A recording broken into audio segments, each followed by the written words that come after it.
الرحمن الرحيم صدق الله مولانا العظيم وبلغ رسوله الكريم ونحن على ما قال ربنا وخالقنا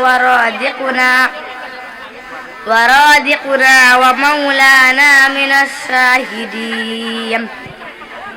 اللهم ربنا تقبل منا ختم القرآن وتجاوز عنا ما كان في تلاوته من السهو والنسيان، فاكتبه منا على التمام والكمال والمهذب من كل الإلحان.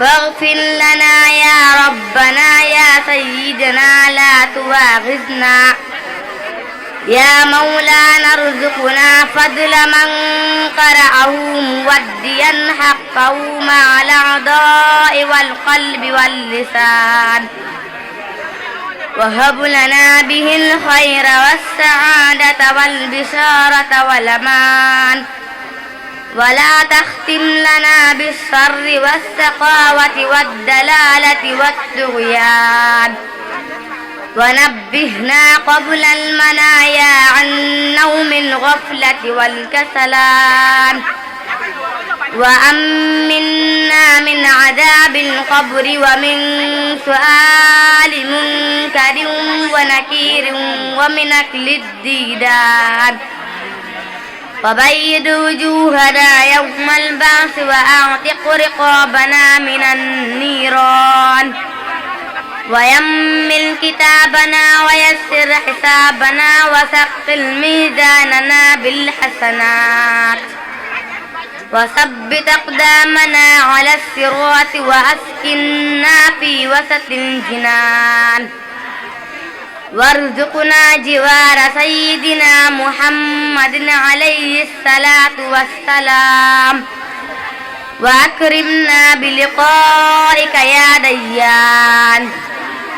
استجب دعاءنا بحق التوراة والإنجيل والزبور والفرقان، أعطنا جميع ما سألناك به في السر والإعلان، وزدنا من فضلك الواسع بجودك وكرمك يا رحيم يا رحمن.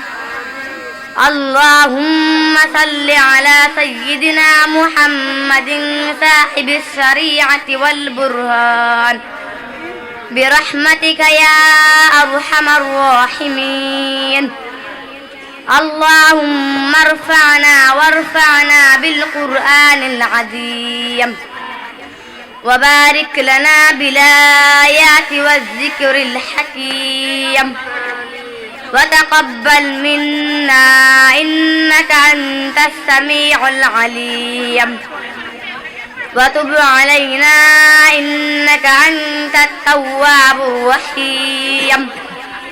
اللهم زينا بزينة القرآن، وأكرمنا بكرامة القرآن، وألبسنا بخلعة القرآن، وعافنا من كل بلاء الدنيا وعذاب الآخرة بحرمة القرآن، وارحم جميع أمة سيدنا محمد بحق القرآن.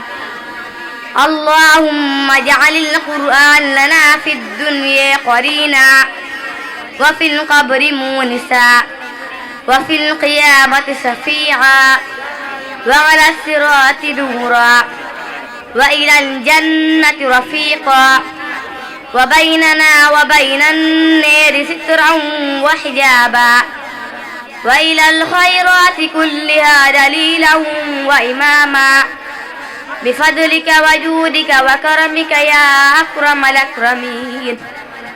اللهم اهدنا بهداية القرآن، وعافنا بعناية القرآن، وكفر عنا سيئاتنا بتلاوة القرآن يا ذا الفضل والإحسان.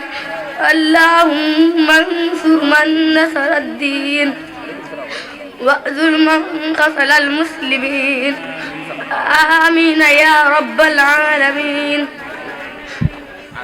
برحمتك يا أرحم الراحمين سبحان ربك رب العزة عما يصفون وسلام على المرسلين والحمد لله رب العالمين.